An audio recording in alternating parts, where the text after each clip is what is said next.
সকালবেলা এসেছি স্নান করে পুজো দিতে, আর পুজো দিতে এসে দেখি ওরে বাবা কত ফুল। এই ফুলগুলো কে দিয়েছে জানো? এই ফুলগুলো কিন্তু আমার ভাসুর তুলে দিয়েছে। তো এত ফুল আমার সাজিতে কিন্তু আটছে না। তো নমস্কার বন্ধুরা, কেমন আছো সবাই?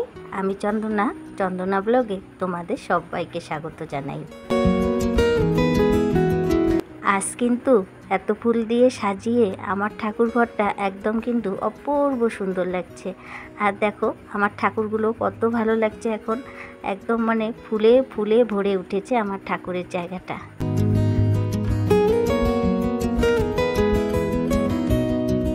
ঠাকুর পূজা দেওয়া হয়ে গেল, চলো চাটা খাওয়া দাওয়া করে নিই। তো এই যে দেখো সকালবেলার কিন্তু সমস্ত কাজ সেরে তারপরে কিন্তু ঠাকুরটাও দিয়ে দিলাম, আর দিয়ে এখন কিন্তু চাটাও করে নিলাম। চলো এখন চাটা খেয়ে নিই। আজকে কিন্তু তোমাদের সঙ্গে বসে বসে খাবো চাটা।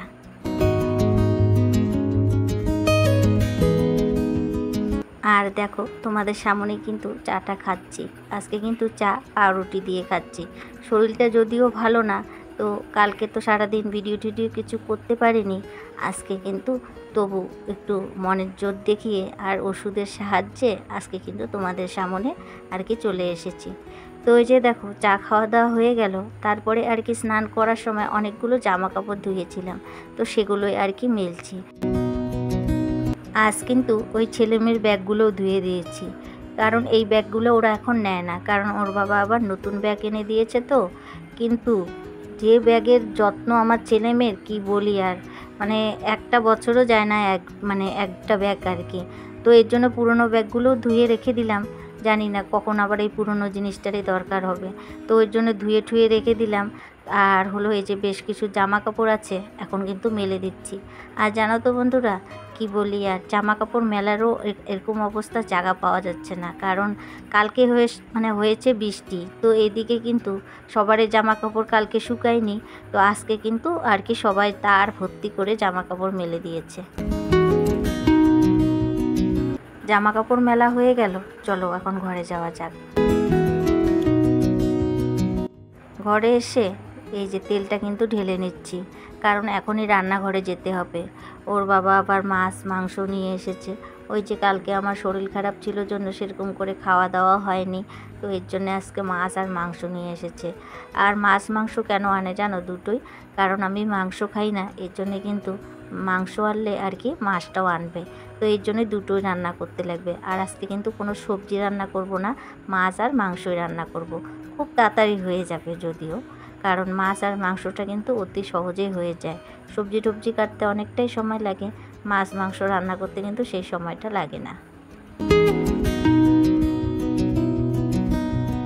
তেলটা আমার তুলানো হয়ে গেল, চলে আসলাম রান্নাঘরে। এসে এই যে দেখো আজকে কিন্তু আমার বড় মেয়ে আর কি মাছ আর মাংসটা ধুয়ে দিয়েছে, কারণ ওর বাবা বলছিল যে মাছ আর মাংসটা এনেই আর কি বলছিল যে তুই ধুয়ে দে, কারণ আমি স্নান করার পরে না মাছ মাংসটা অত আর কি ধুই না, ওর বাবা ধুয়ে দেয় বেশিরভাগটা। হঠাৎ যদি ওর বাবার তাল থাকে সেদিন আর কি আমি ধুই। আর মেয়ে যেহেতু স্নান করেনি, তো বলছে কি মাছ মাংসটা ধুয়ে দে, তো ও কিন্তু ধুয়ে দিল।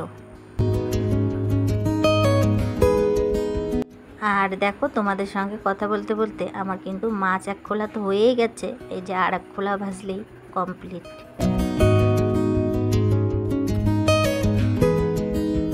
মাছ ভাজা বসিয়ে দিয়ে ওই যে পেঁয়াজ লঙ্কা রসুন আদা যেগুলো লাগে সেগুলো কেটে নিলাম। আর আসতে বলছে ওর বাবা যে মাংসর মধ্যে একটু আলু দিও, তো এই যে দেখো আজকে কিন্তু একটু মাংসের মধ্যে আলু দিয়েই রান্না করব। তো কিছুটা আলু আর কি কেটে নিয়ে ভালো করে লাল লাল করে ভেজে নিলাম। কয়েকদিন থেকে দেখছি আমার ভিডিওতে অনেক বোনেরা, অনেক দিদিরা বা অনেক বন্ধুরা আমার ভিডিওতে অনেক অনেক মিষ্টি মিষ্টি কমেন্ট করছো, তো তোমাদেরকে কিন্তু অসংখ্য অসংখ্য ধন্যবাদ। এভাবেই আমার পাশে থেকো। আর বন্ধুরা এই অবধি যারা নাকি আমার ভিডিওটা দেখেছো প্লিজ একটি লাইক করে দিও, আর নতুন বন্ধুরা প্লিজ আমার চ্যানেলকে সাবস্ক্রাইব করে দিয়ে আমার পাশে থাকার অনুরোধ রইল। আর যারা নাকি এই কাজটা করে রেখেছো তাদেরকে কিন্তু অসংখ্য অসংখ্য ধন্যবাদ। তোমাদের সঙ্গে কথা বলতে বলতে দেখো আমি কিন্তু মশলাটাও আর কি রেডি করছি। আর এখন কিন্তু মশলাটা কষিয়ে নিব। আর জানো তো বন্ধুরা, আমি যেদিন আর কি মাছ আর মাংস রান্না করি সেই দিন কিন্তু আমি একসঙ্গে আর কি মাছ আর মাংসটার মশলা করি। আর করে এইভাবে কিন্তু একটু আলাদা করে দিই, ওটার মধ্যে আর কি মাছ দিয়ে দিই, কারণ আর দুই ভাগে আর কি করি না। তো এর জন্যে কিন্তু আমার অতি সহজে আর কি মাছ আর মাংসটা রান্না করা হয়ে যায়। তো এই যে দেখো এখন মাংসের জন্যে আলাদা মশলা রাখলাম, আর হলো মাছের জন্যে কিন্তু আলাদা মশলা দিয়ে আর কি ঝোল দিয়ে দিলাম। আর এই যে দেখো এখন কিন্তু মাছ আর মাংসটাও আমার একদম তাড়াতাড়ি রান্না করা হয়ে গেল, আর সেটা একবারেই তোমাদের সঙ্গে শেয়ার করলাম। রান্নাবান্না কমপ্লিট হয়ে গেল। চলো এখন গ্যাসটা মুছে নিই। যেহেতু মাছ আর মাংস রান্না করেছি একদম কিন্তু চারিদিকে তেল কাজটা হয়ে যাচ্ছে। আর না আমার যেহেতু ছোট রান্নাঘর এর জন্যে কিন্তু আরও চারিদিকটাই নোংরা হয়ে যায়। আর এই যে দেখো তেলের বোতলটা আর লবণের কৌটোটা আর কি একটু সার্ফ দিয়ে মুছে নিলাম।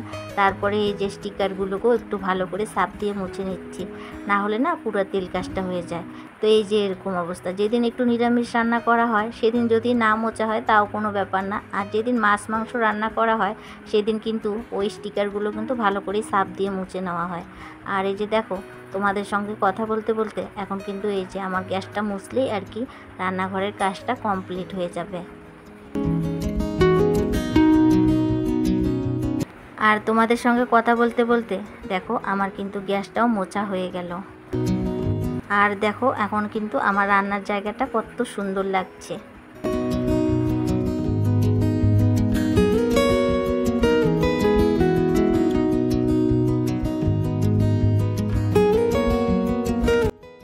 যতটুকুই আছে আমার সংসারে ততটুকুই আর কি চেষ্টা করি পরিষ্কার পরিচ্ছন্ন বা গুছিয়ে রাখার।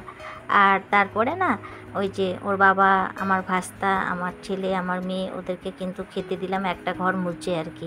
তারপরে আর কি আর একটা ঘর মুছলাম, মুছে কিন্তু এই যে দেখো এখন কিন্তু বারান্দাটা মুছলেই আর কি শেষ। তো ওদেরকে জিজ্ঞাসা করলাম যে আর কিছু লাগবে নাকি, তো বললো যে না লাগবে না। তো এর জন্যে কিন্তু এখন আবার এই কাজগুলো করে নিচ্ছি। ঘর মোছা আমার কমপ্লিট। আর এই যে দেখো বন্ধুরা, আমি কিন্তু যখন ঘর মুছি যত পাপোশ থাকে ততগুলো কিন্তু আমি তুলে রাখি। আর তুলে রেখে আমি কিন্তু এইভাবে একটা একটা করে পরে আর কি পাপোশগুলো পেতে দিই। তো বন্ধুরা ভিডিওটা আর লম্বা করছি না, ভিডিওটা এখানেই শেষ করছি। ভিডিওটা যদি ভালো লাগে আবারও বলছি প্লিজ লাইক কমেন্ট সাবস্ক্রাইব করে দিও। আর সবাই ভালো থেকো, সুস্থ থেকো। আবারও দেখা হবে নেক্সট ব্লগে। ততক্ষণ পর্যন্ত সবাইকে টাটা, বাই বাই।